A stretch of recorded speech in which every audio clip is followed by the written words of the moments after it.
everyone, welcome to another video review. This is the Iron Factory IF EX-27 Shrike's Feather, I guess heavy retooling of their Seeker mold into this little animated homage, which we'll put off to the side real quick to just look at this box, which is unusual in that it's purple and very purple and green. It got the little hey look Seeker outlines elsewhere. Picture of Shrike's Feather on the top, side, warnings on the bottom. And hey, look, there's a picture of the back and a stream wing and a QR code and all that stuff. A very simple, small box. Comes with the instructions, which pretty clear. Again, not too bad. Mostly pretty. I mean, it's not a super difficult figure to figure out. Anyway, there we go. Words, and there's a QR code right there. Yes, this is what comes in the package. Nothing beyond these two guns as accessories. So my stupid self forgot to actually mention this one accessory, which is the flight stand. Yeah, I totally forgot about it. It just didn't exist in my head, even though I knew it was there. So yeah, here we go. I'm going to show you how to put it on. It's real quick. There's two little peg holes right there, pointing at them right now. And just put them in. Make sure to actually, do it the correct way. I try to do it upside down real quick. The pointy part points to the back, just pops in. Actually, it's pretty snug and secure. And then you could use one of the many Iron Factory display stands. They sell them separately now. And while you're also putting on, you could also accidentally mess up the figure in the process because that's a bit of a tight peg and whatever. But hey, not that difficult. And yeah, so yeah, there's an adapter for the stand. Yeah, it's a purple and green jet. Pretty nice looking, actually. It's vaguely based on the, I guess, F-22. Got the little silver guns, green wings, purple fuselage, little bits of silver here, the green cockpit and everything. That's a nice little bit of striping with purple and silver, both on the tail fins and the wings. Yeah, you could, it's kind of obvious how it transforms from the bottom, just because, well, yeah. I mean, that formers just kind of be like this, tend to be like this, especially this size. Yeah, you can do that, It's a decent little jet. Again, it's a heavily modified, smaller version of, I guess their Seeker mold of sorts. Might as well be a new mold. There's also a peg hole here up at the top if you, want to peg something in. There's also this. You can, fold that up, although you have to, I think, because of the way the head is shaped, is kind of weird because trying to just fold it up normally, it gets it caught on the head. But you can just fold it up and then, fly it around. I don't have any other Seekers. I thought about it, but the problem is, again, I dragged my feet too long, so now Starscream's out of stock, and it's I don't want to get just, other ones. I want it because they come with the extra parts, and I don't want to have to deal with getting rid of them. It's that was one of those, well, it's I want all of them, which was 6 figures plus the bonuses that come with them, and it's now it's difficult because Starscream's sold out everywhere. So yeah, but yeah, I do like this one. I am considering at least getting maybe, I guess their Skywarp or something, then maybe selling off the extra part, but I don't know how successful that'll be, but whatever, I'll figure that out later.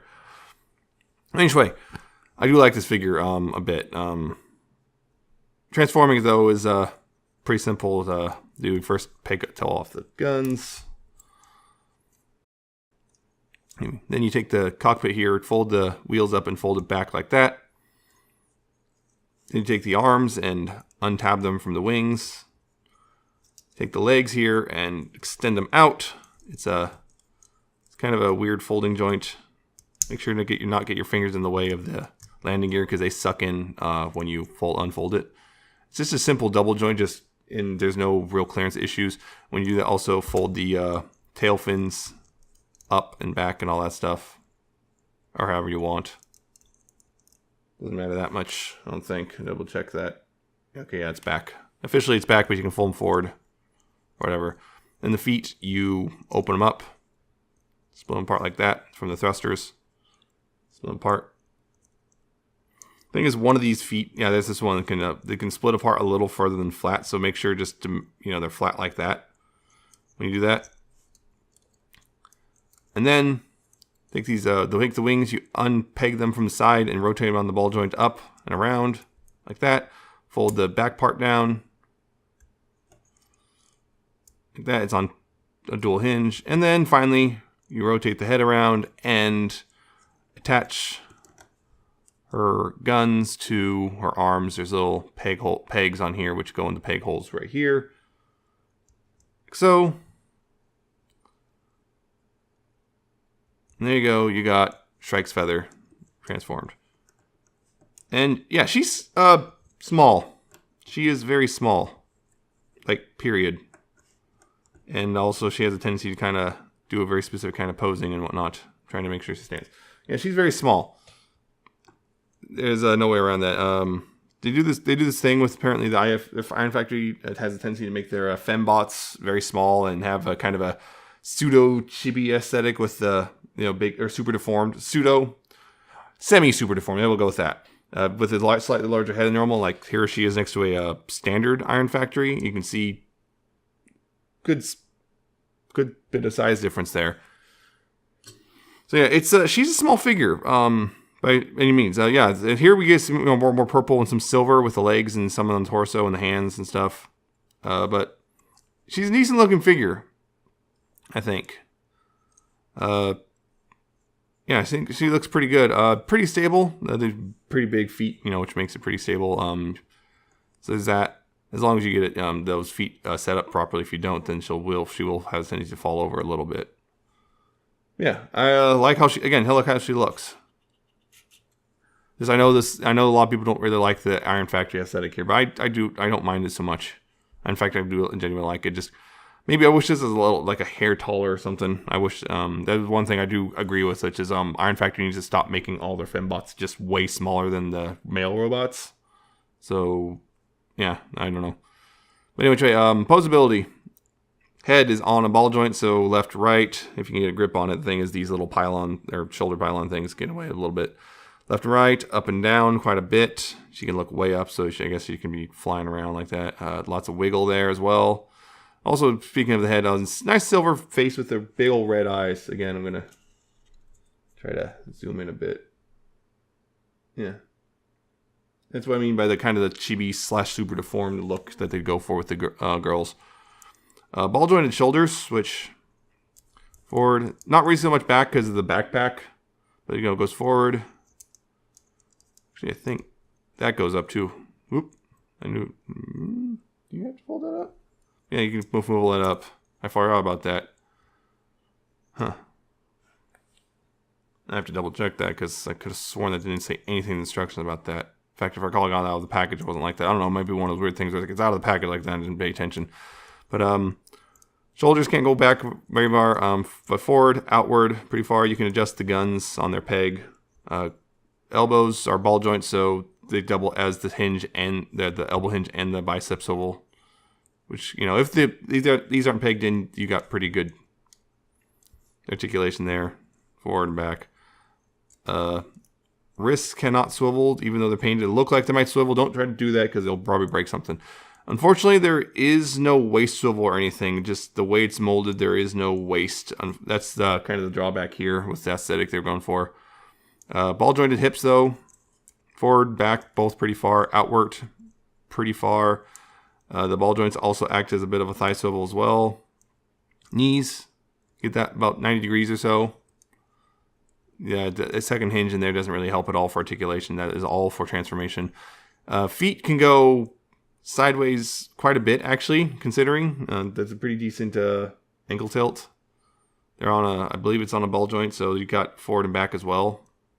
Yeah, quite a bit of forward and back. And you can adjust the toe and heel a little bit as you need to. Can you see it splits open a little bit further? So you can adjust that a little bit if you want to. There's that. Yeah, again, I think she looks good. She's really cheap, so she's like, what, $23, I think? I think I got her for like $23 before shipping and all that. So, yeah, I think she's a really good figure, honestly.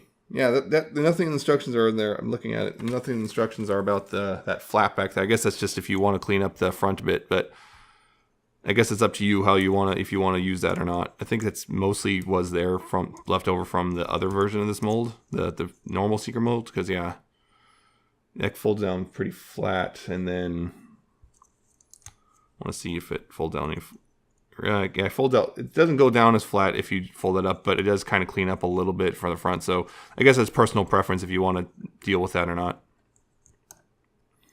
But yeah, I like this figure. Again, I like this figure a bit. A couple limitations just from sheer size and just sculpting, particularly though there's no waist, so that's a bit of a bummer. But I think it's good, and again, for like a little over $20 for third-party Legends, it's not a bad figure. I think it's a pretty, it's one of those Legends at that nice price point where it's like it's not too much money, and you actually get a lot, particularly if you go with like Iron Factory or whatever. Although there's now a lot of competitors I'm kind of looking at too as well. You get kind of a decent bang for your buck. I know a lot of people like, oh, $30 for a Legends toy, that's ridiculous. And it's like, well, that's third party for you, really. I mean, you get a lot more articulation than a official Legends figure, so which we aren't even getting right now anymore because they're not in Siege anymore. So yeah, but I like it a lot. I think it's a pretty good figure.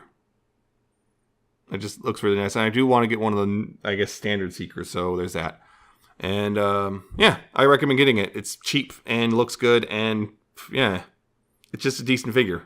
I think it's good, good bang for your buck, all things considered. So that's it. I hope you enjoyed.